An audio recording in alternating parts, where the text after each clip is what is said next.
Hi guys, welcome to our channel. நம்ம விலாகில் இன்றைக்கி என்ன வீடியோன்னு பார்த்தீங்கன்னா, நம்ம டெய்லியும் நைட்டு டிஃபனுக்கு இட்லி தோசைக்கு என்ன சட்னி செய்கிறதுன்னு ரொம்ப கன்ஃபியூஷனாக இருக்கும். இன்றைக்கி தேங்காய் பொட்டுக்கடலை இல்லாமல் ஒரு சூப்பரான ரெசிபி அப்லோட் பண்ணியிருக்கேன். வாங்க வீடியோக்குள்ளே போகலாம். அதுக்கு முன்னாடி இப்போ தான் நம்ம சேனலை ஃபஸ்ட் டைம் பார்க்குறீங்க அப்படின்னா மறக்காமல் சப்ஸ்கிரைப் பண்ணிடுங்க.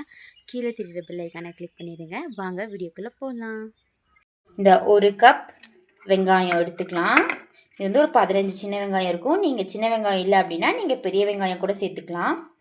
நான் இப்போது இந்த சைஸ் பெரிய வெங்காயம் இது கூட சேர்த்துக்கிறேன். எனக்கு கொஞ்சம் சட்னியோட குவான்டிட்டி கொஞ்சம் எச்சா வேணும்.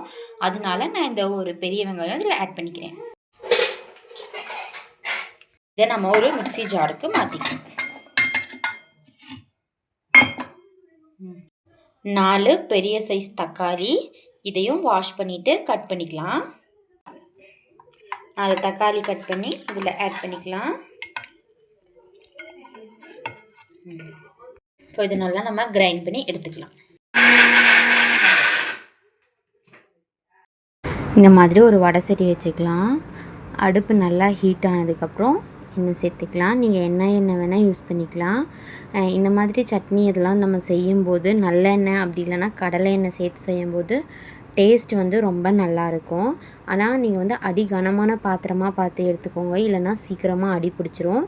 நம்ம அடிக்கடி கிளறி விட்டுட்டே இருக்க மாதிரி இருக்கும். இது வந்து கொஞ்சம் நேரம் நம்ம மூடி வச்சு குக் பண்ணோம் அப்படின்னா தான் அதோடய டேஸ்ட் வந்து சூப்பராக இருக்கும். அதனால் நீங்கள் அடிகனமான பாத்திரத்தை எடுத்துக்கோங்க, அதுதான் பெஸ்ட்டு. வடை சட்டி வந்து நல்லா ஹீட் ஆயிடுச்சு. இன்றைக்கி நான் இந்த சட்னி செய்கிறதுக்கு என்ன எண்ணெய் எடுத்திருக்கேன்னு பார்த்தீங்கன்னா கடலை எண்ணெய்.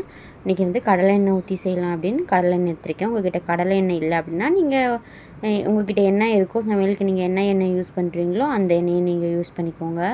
நான் கடலை எண்ணெய் எடுத்திருக்கேன். இதுக்கு நீங்கள் நல்லெண்ணெய் சேர்த்திங்க அப்படின்னா கூட டேஸ்ட்டு நல்லாயிருக்கும். கொஞ்சம் எண்ணெய் வந்து கொஞ்சம் சேர்த்து ஊற்றிக்கோங்க.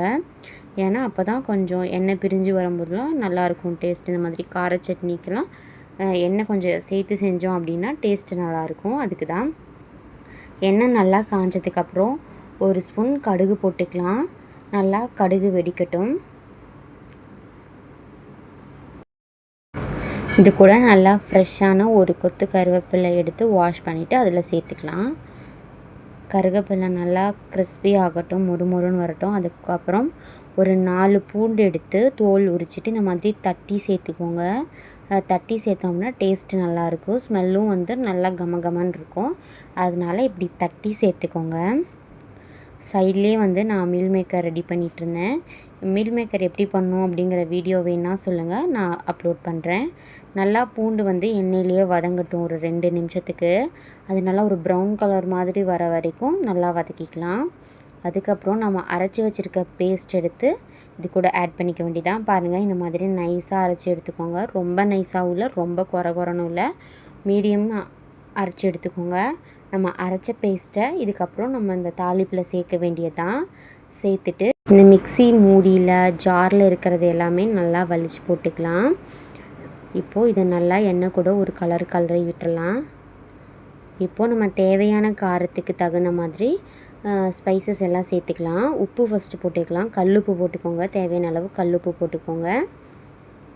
அதுக்கப்புறம் பெருங்காயம், நீங்கள் வீட்டில் யூஸ் பண்ணுற எந்த பெருங்காயமாக இருந்தாலும் போட்டுக்கலாம். கட்டி பெருங்காயமாக இருந்தாலும் நீங்கள் எண்ணெயில் போடும்போது போட்டுக்கோங்க. இந்த கருவேப்பிலை போட்டோம்ல அந்த டைமில் கட்டி பெருங்காயமாக இருந்தால் ஆட் பண்ணிக்கோங்க. இப்போ கொஞ்சம் தேவையான அளவு மஞ்சள்தூள், ரெட் சில்லி பவுடர் உங்கள் காரத்துக்கு தகுந்த மாதிரி போட்டுக்கோங்க. நான் இன்றைக்கி ஒரு 2 ஸ்பூன் போட்டிருக்கேன். போட்டுட்டு நல்லா மிக்ஸ் பண்ணி விட்டுக்கலாம். நீங்கள் உங்களுக்கு காரம் கம்மியாக வேணும் அப்படின்னா நீங்கள் கம்மியாக போட்டுக்கோங்க. எச்சா வேணும் அப்படின்னா இன்னும் கொஞ்சம் சேர்த்து போட்டுக்கோங்க. இதுக்கு 2 ஸ்பூனே கரெக்டாக இருந்துச்சு. ரொம்ப காரமாகவும் இல்லை, ரொம்ப காரம் இல்லாமலும் இல்லை, நார்மலாக கரெக்டாக இருந்துச்சு. இப்போது இதை நம்ம நல்லா குக் பண்ண வேண்டியதான். இப்போது நம்ம மிக்ஸி ஜாரில் அரைச்சோல அதில் தண்ணி ஊற்றிட்டு அந்த தண்ணியை இதில் ஊற்றிடலாம். இப்போ இதை நல்லா கலந்துட்டு உப்பு காரம் எல்லாம் கரெக்டாக இருக்கான்னு செக் பண்ணிவிட்டு மீடியம் ஃப்ளேமில் வச்சு ஒரு மூடி போட்டு நல்லா வேக விடலாம். ஒரு 10 நிமிஷத்துக்கு ஒரு டைம் நீங்கள் இடையில கிளறி விடுங்க, ஏன்னா அடி பிடிச்சிரும். அதனால் இப்போது நான் 10 நிமிஷம் ஆச்சு கிளறி விட்டேன். இப்போது திரும்ப மூடி போட்டு எனக்கு இன்னும் கொஞ்சம் திக்காக வேணும், அதனால நான் மூடி போட்டு ஒரு 5 நிமிஷத்துக்கு குக் பண்ணிட்டேன். இப்போ பாருங்கள் 5 நிமிஷத்துக்கு அப்புறம் திறந்து பார்க்கும்போது இந்த மாதிரி தண்ணியெல்லாம் வற்றி எண்ணெயெல்லாம் பிரிஞ்சு நல்லா சூப்பராக கமகமன்னு ரெடி ஆகிருக்கும் நம்மளோட கார சட்னி. இது இட்லி, தோசை, சாதத்துக்கு கூட வச்சு சாப்பிட்லாம். ரொம்ப டேஸ்ட்டாக இருக்கும் காரசாரமாக. நீங்களும் ட்ரை பண்ணி பாருங்கள். சுட சுட இட்லி கூட வச்சு சாப்பிடும்போது டேஸ்ட்டு செம்மையாக இருந்துச்சுங்க காரசாரமாக.